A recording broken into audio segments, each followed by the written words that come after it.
এক মুহূর্তের জন্য আপনার মনে হতে পারে এটি কাতার বা মিয়ামি, এর সমুদ্রের সামনে আকাশচুম্বী ভবন আছে, কিন্তু এটি এটা হলো পানামা। আমি চাই পৃথিবী এই সুন্দর দেশ পানামাকে দেখুক। পানামা আসুন।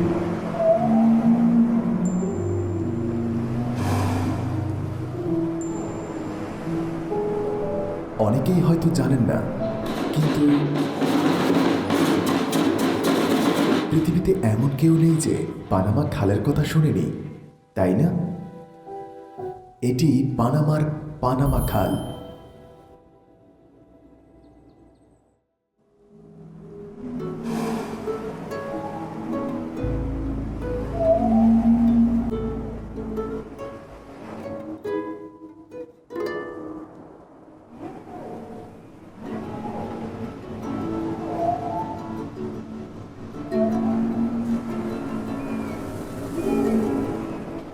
এটি পানামা। এখানে তিমি এবং রেইন ফরেস্ট আছে।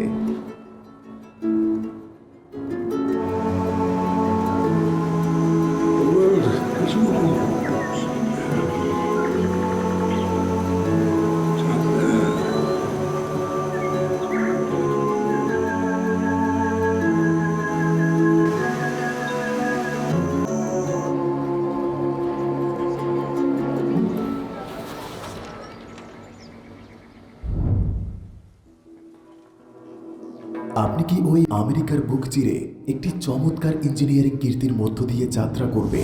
কিভাবে তারা এই খাল খনন করেছে? জাহাজ এখানে। গেটগুলো এখন খুলে যাচ্ছে এবং জাহাজ উপরের দিকে উঠবে, গেট অতিক্রম করবে এবং প্রশান্ত মহাসাগর থেকে আটলান্টিকে যাবে। আজ আমরা উত্তর দক্ষিণ আমেরিকার মধ্য দিয়ে যাচ্ছি, ঠিক মাঝখান দিয়ে। এটা পানামা খাল। Right or reason for giving away the Panama Canal Zone than we would to now give away the এটি বিশ্বের অন্যতম সেরা ইঞ্জিনিয়ারিং সফলতা। এটি প্রশান্ত মহাসাগরকে আটলান্টিকের সাথে যুক্ত করেছে, ফলে জাহাজ ভ্রমণের অনেক সময় সাশ্রয় হয়েছে। মূলত একটি ফরাসি কোম্পানি 1981 সালে খালটি খননের নির্মাণ চেষ্টা করেছিল। এই একই কোম্পানিটি সুয়েজ খাল নির্মাণ করেছিল এবং তারা এখানে একই পদ্ধতি ব্যবহার করার চেষ্টা করেছে। তাদের পরিকল্পনা ছিল পুরো 82 কিলোমিটার খনন করা, কিন্তু তারা ব্যর্থ হয়েছিল একটি ছোট তবে শক্তিশালী প্রতিপক্ষের কারণে। এই অঞ্চলে সুয়েজ খালের সমতল ভূমির বিপরীতে রুক্ষ ভূখণ্ড আছে। একটা বল। এটি রেইন ফরেস্টে ঢাকা, ভারী বৃষ্টিপাতের প্রবণতা আছে। 8 বছরে প্রায় 22,000 শ্রমিক মারা গেছে, যার কারণ ছিল ম্যালেরিয়া এবং হলুদ জ্বরের মতো রোগ। পানামার বন। এরপরে সংস্থাটি বন্ধ হয়ে দেউলিয়া হয়ে গেল এবং একটি আর্থিক ও প্রশাসনিক দুর্নীতির কেলেঙ্কারির সাথে জড়িয়ে গেল, যাকে বলা হয় পানামা কেলেঙ্কারি। ফরাসিরা আমেরিকানদের কাছ থেকে তাদের সত্ত্ব এবং সরঞ্জাম বিক্রি করেছিল, যারা মূলত নিকাগুয়ায় একটি খাল নির্মাণের পরিকল্পনা করেছিল। পানামা বৃহত্তর কলম্বিয়ার অংশ ছিল। যুক্তরাষ্ট্র কলম্বিয়ার সাথে খাল নির্মাণের চুক্তি করেছে, কিন্তু কলম্বিয়া চুক্তি থেকে পিছিয়ে গেল। জবাবে পানামার বিপ্লবীদের কলম্বিয়া থেকে বিচ্ছিন্ন হতে যুক্তরাষ্ট্র সমর্থন করে।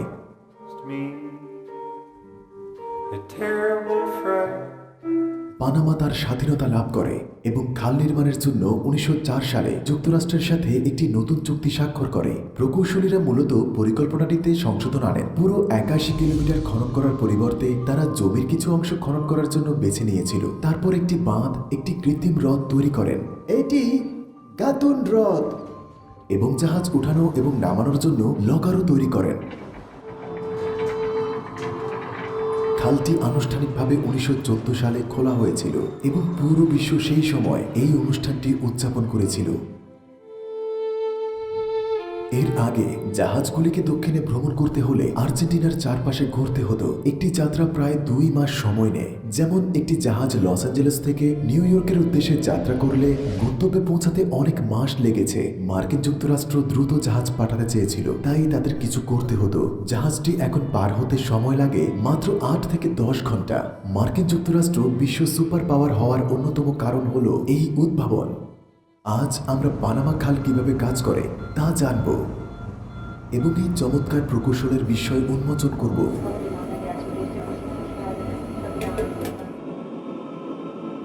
দেখুন, এই মূর্তিগুলো সেই শ্রমিকদের সম্মান করে বানানো হয়েছে যারা পানামা খাল নির্মাণ করেছে।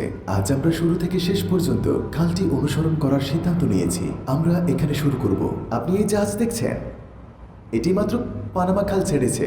এটা পানামা খাল, এটি আটলান্টিক ছেড়ে এসেছে, এটি প্রশান্ত মহাসাগর। ওদিক থেকে ওপারের দূরত্ব 82 কিলোমিটার। দেখুন, লাইভ পানামা খাল। জাহাজটি তৃতীয় লক দিয়ে যাচ্ছে। এখানে কিছু পর্যটক আছে, দেখুন, সবাই এটা দেখার জন্য এসেছে। এটি আটলান্টিক মহাসাগর। জাহাজ প্রবেশ করে এবং প্রথম গেট দিয়ে যায়, তারপর দ্বিতীয়, তারপর তৃতীয়, তারপর মাঝখানে এই কৃত্রিম হ্রদের মধ্যে দিয়ে যায়। সেখান থেকে এটি প্রশান্ত মহাসাগরে সমুদ্র সমতলে পৌঁছানোর জন্য নামতে শুরু করে। কিন্তু জাহাজ কিভাবে উঠানো এবং নামানো হয়, কারণ স্তরের পার্থক্য রয়েছে, এটাই হলো কথা। সুতরাং আপনি এখন দেখতে পাচ্ছেন এই মুহূর্তে নৌকাটি নেমে যাচ্ছে এবং তারপর যখন পানির স্তর পরবর্তী ধাপে পৌঁছায়, এই ক্ষেত্রে এটি সমুদ্র, তাই তারা লক খুলবে এবং তারপর নৌকাটি প্রশান্ত মহাসাগরে যাবে এবং ট্রানজিট সম্পূর্ণ করবে। তো আপনারা পানির গতিবিধি দেখতে পাচ্ছেন। এর কারণ হলো চেম্বারের পেছনে আমাদের পাইপ আছে, যেটি আমরা এক চেম্বার হতে অন্য চেম্বারে পানি স্থানান্তর করতে ব্যবহার করি। যেটা আপনি দেখছেন, জাহাজগুলিকে হ্রদের স্তরে বা বিপরীতে তুলতে এবং নামাতে খালের পাশে এইসব পুকুরে ভূগর্ভ থেকে পানি সরবরাহ করা হয়। এখানকার পানির দিকে তাকান, দেখেছেন এখন তারা পানি স্থানান্তর করছে, কারণ পরবর্তী নৌকা যা আসবে তার জন্য চেম্বারটি পূরণ করতে হবে এবং এই সমস্ত পানি স্থানান্তরিত হয়েছে মূর্ধাকর্ষণ দ্বারা। এই কারণেই পানামা খাল এত চমৎকার। আমরা প্রশান্ত মহাসাগর থেকে আটলান্টিক পার হওয়ার জন্য একটি গাড়িতে উঠলাম। আমরা এই এগিয়ে যাওয়া জাহাজটিকে অনুসরণ করছি। জাহাজগুলো গাতুল লেকে প্রবেশ করে আর হ্রদটি বৃষ্টির পানি দ্বারা পরিপূর্ণ করা হয়। তারা এই হ্রদে বৃষ্টির পানি সংগ্রহের জন্য একটি বাঁধ নির্মাণ করেছে। এই হ্রদটি ছিল বিশ্বের বৃহত্তম কৃত্রিম হ্রদ।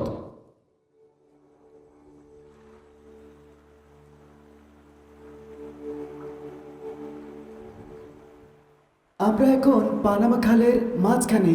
আপনি যেমনটা দেখতে পাচ্ছেন, আমাদের প্রচুর গাছ রয়েছে, একটি বড় বন। আমরা একে রেইন ফরেস্ট বলি, কারণ এই বন বৃষ্টি তৈরি করতে সাহায্য করে এবং আমরা বৃষ্টির পানি সংগ্রহ করি।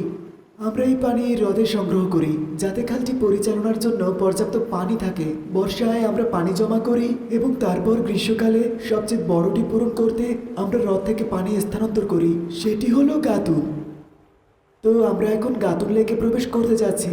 সবচেয়ে বড়, হ্যাঁ। এটি পানামা খালের মাঝখানে। হ্যাঁ, পানামা খালের মাঝখানে। চলুন যাই। এই ট্রেন পানামা খালেরও আগের। হ্যাঁ, তো আমাদের পেছনে যে ট্রেন আছে, পানামায় সম্ভবত এটিই প্রথম বড় প্রকল্প। এটি 1850 সালে নির্মিত হয়েছিল। এটি মানুষকে প্রশান্ত মহাসাগর থেকে আটলান্টিকের দিকে দ্রুত যেতে সাহায্য করার জন্য তৈরি করা হয়েছিল।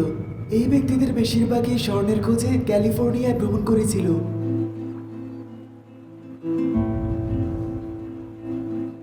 আমাদের ডান দিকে প্রশান্ত মহাসাগর রয়েছে এবং বাম দিকে আছে আটলান্টিক মহাসাগর। এখন আমরা ভূপৃষ্ঠ থেকে 27 মিটার উপরে। কল্পনা করুন যে এটি সমুদ্রের স্তর এবং এটি গাতুল লেকের স্তর।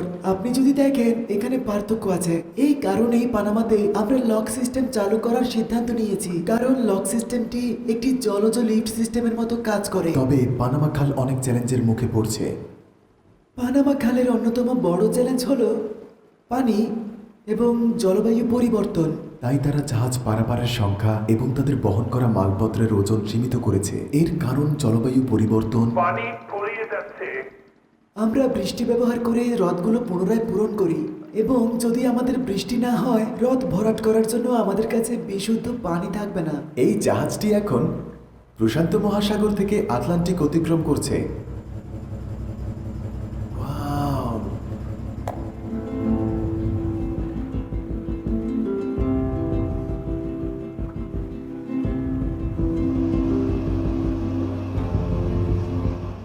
আপনি কি বৃষ্টি ভালোবাসেন? হ্যাঁ, আমরা বৃষ্টি ভালোবাসি। পানামায় বৃষ্টি মানেই হলো টাকা, তাই আমরা এটা ভালোবাসি। আমরা বৃষ্টি ভালোবাসি। বৃষ্টি ভালোবাসি, বৃষ্টি হলো টাকা। এটা হলো লেকের শেষ। সূর্য ডুবে গেছে, কিন্তু খালের শেষ প্রান্ত পর্যন্ত যেতে হবে। এই জাহাজটি আমরা অনুসরণ করছি। এই ছোট টাগবোটগুলো চ্যানেল এবং লক অতিক্রম করতে বড় জাহাজকে সহায়তা করে। লেক পার হওয়ার পর জাহাজটি আটলান্টিক মহাসাগরে পৌঁছানোর জন্য নামতে শুরু করে। Good bye.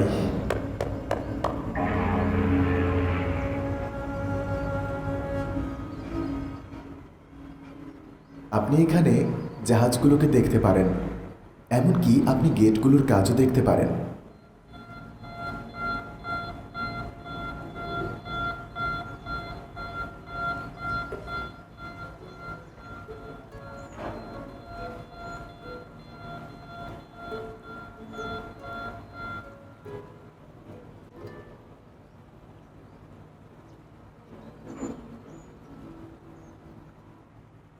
একটি সিঙ্গেল জাহাজ পাস করতে এটি উঠাতে এবং নামাতে হ্রদ থেকে 50 মিলিয়ন গ্যালন স্বাদু পানি ব্যবহার করা হয়। শুধু একটি জাহাজের জন্য কত পরিমাণ পানি প্রয়োজন হয় কল্পনা করুন।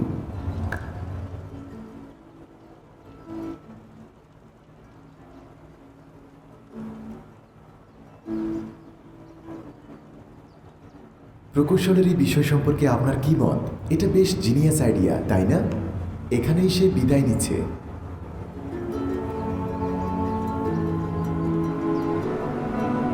চলো যাই। সবখানে তিমি আছে, দেখুন আরো তিমি। তিমি, বড় তিমিগুলো অ্যান্টার্কটিকা থেকে এখানে চলে আসে। তারা পানির নিচে একটি ডিভাইস রাখে যাতে আমরা তিমিগুলোর শব্দ শুনতে পাই।